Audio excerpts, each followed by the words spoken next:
Euzubillahimineşşeytanirracim. Bismillahirrahmanirrahim. Bugün mübarək Ramazan ayının son cüməsidir və bugün Qüds günüdür.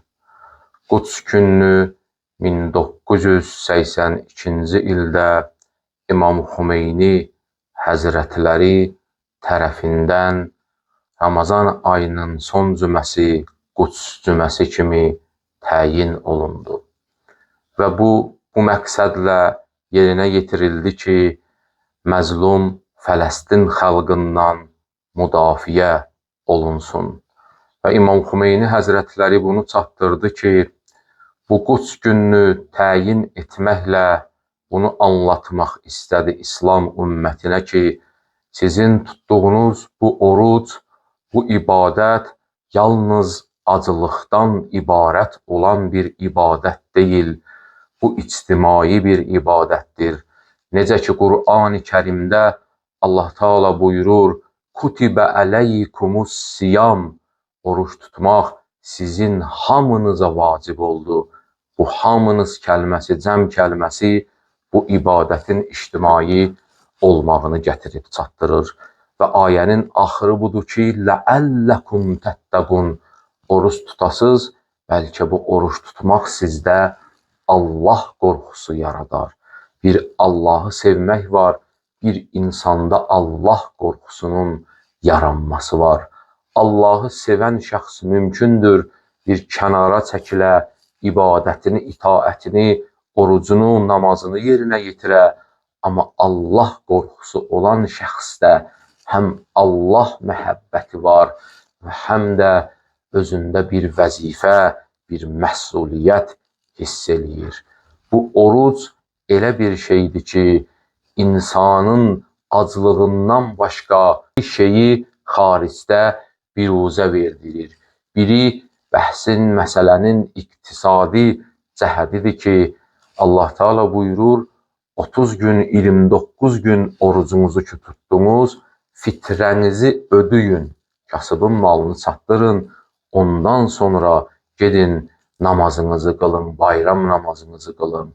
İkincisi, məsələnin siyasi cəhətidir ki, insanda biruzə verir.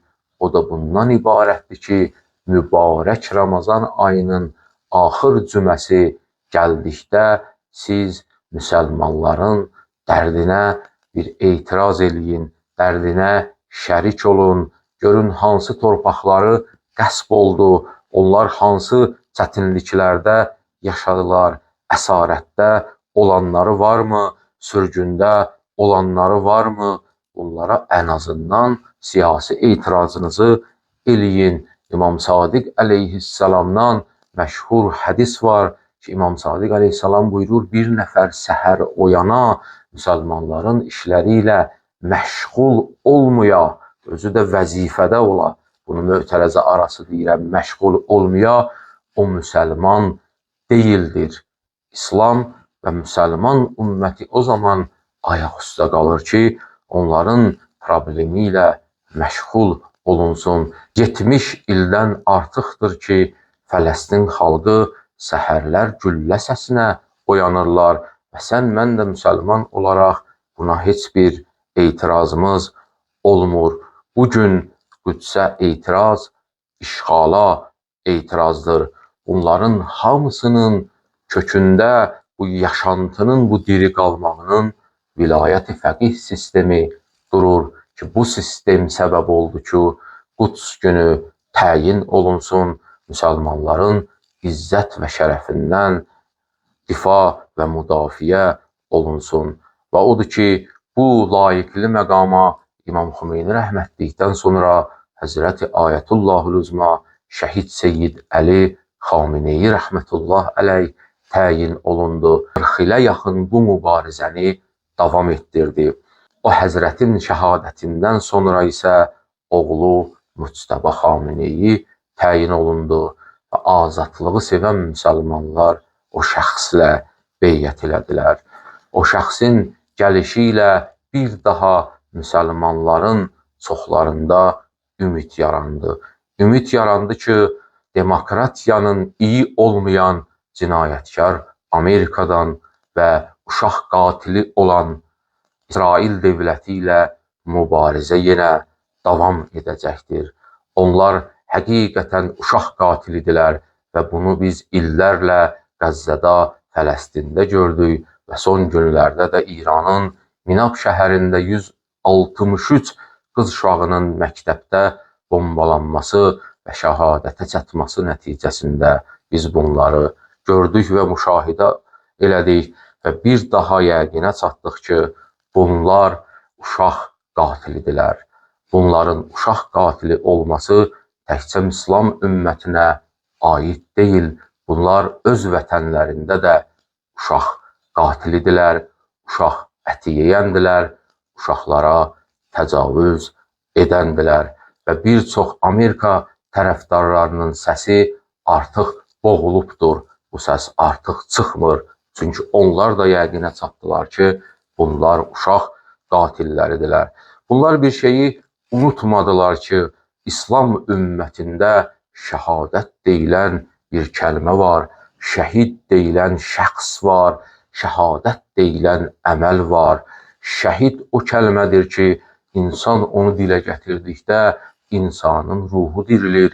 Şəhid o kəsdir ki, öldükdən sonra belə Allahın huzurunda diridir. O yalnız bu dünyadan köçür və bunu bütün İslam ümməti bilir və dərk eləyir. Şəhid və şəhadətlə hər bir yerdə iftixar eləyirlər. Bunu çox təəssüf olsun ki, bu iki cinayətkar dövlət hesablaya bilmədilər və bunu da hesablaya bilməyəcəklər. Bu hesablama bunların başında olmadığına görə bunlar artıq məğlub oldular. Hətta o İran İslam Respublikasına qarşı xaricdə etiraz eləyən şəxslər belə bugün öz fikirlərindən yavaş-yavaş daşınmağa çalışırlar. Bəzilərinin müsahibələrində görürük ki, onlar deyirlər ki, biz indi başa düşdük ki, vətənimizi satırıq, indi başa düşdük ki, biz düz yolda deyilik və indi başa düşdük ki, dünyada yeganə ədalət tələb eləyən, istəyən şəxs Həzrəti Ayətullah Uzma Seyyid Əli Xameneyi idi. Bu günlərdə mən İranın keçmiş şahının Xarici İşlər Nazirinin bir müsahibəsi ilə rastlaşdım. Aparıcı ona sual verir ki, İranın vəziyyətini necə qiymətləndirirsiniz? Belə bir cavab verir ki, mən vətənimi sevirəm və bugünkü İranla mən iftixar edirəm. Deyir, sizin bu sözünüz, bu cümləniz İran İslam hökumətindən müdafiə və onu təsdiq anlamına gəlmirmi? Deyir, hər hansı anlama gəlir, gəlsin. Mən gördüm ki, yeganə güc Həzrəti Ayətullah Uzma Xameneyinin olduğu o post məqam idi ki, vilayət-i fəqih məqamı adlanır.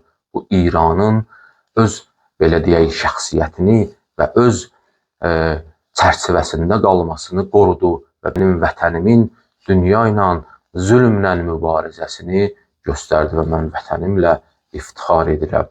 Sonra deyir ki, ayıb olsun, ar olsun o kəslərə ki, İran əleyhinə küçələrə düşdülər və dövlətin çevrilməsini, bu sistemin çevrilməsini istədilər və onlar bir gün peşman olacaqlar və onlar vətən satandılar. Artıq görürsən ki, düşmənlər belə başlayıblar oyanmağa və bu sözlərini deməyə. Və odur ki, əziz İslam ümməti, həqiqətən həssas günlər yaşanır və bir çox dövlətlərdən, xüsusilə görürük ki, Türkiyənin özündən cəmaatın özü çox coşqudadır. Cəmaatın özü həqiqətən coşqudadır və həqiqətən İran İslam Respublikasının tərəfindədirlər. Biz belə dedikdə artıq burada söhbət milliyyət söhbəti deyil. Milliyyət söhbəti gerdə qalmış və axmaqların söhbətləridirlər ki, onlar gətirdi bu söhbəti ortaya saldılar. Artıq İslam ümməti oyanıb, məsələ ümmət söhbətidir. Millət söhbəti eləmək geri qalmışdıq və çox səviyyəsizlikdir ki, bunu səviyyəsizlər eləyir. Bunların özü hamısı İsrailin bir planı idi ki, gətirdilər bizim axmaqlara bu planları yedirtdilər və onlar bir zaman qalxırlar, hayhuy elirlər, millətçilik söhbəti ilə görürsən ki, ondan sonra da yatdılar, getdilər, nə millətdən, nə millətçilikdən xəbər var. Bugün zaman ümmətçilik zamanıdır. Artıq oyanın ey İslam ümməti, həqiqətən qələbə bizimləndir. Nəsrun minallahi və fəthun qarib. Vəssalamu aleykum və rəhmətullahi və bərəkatuh.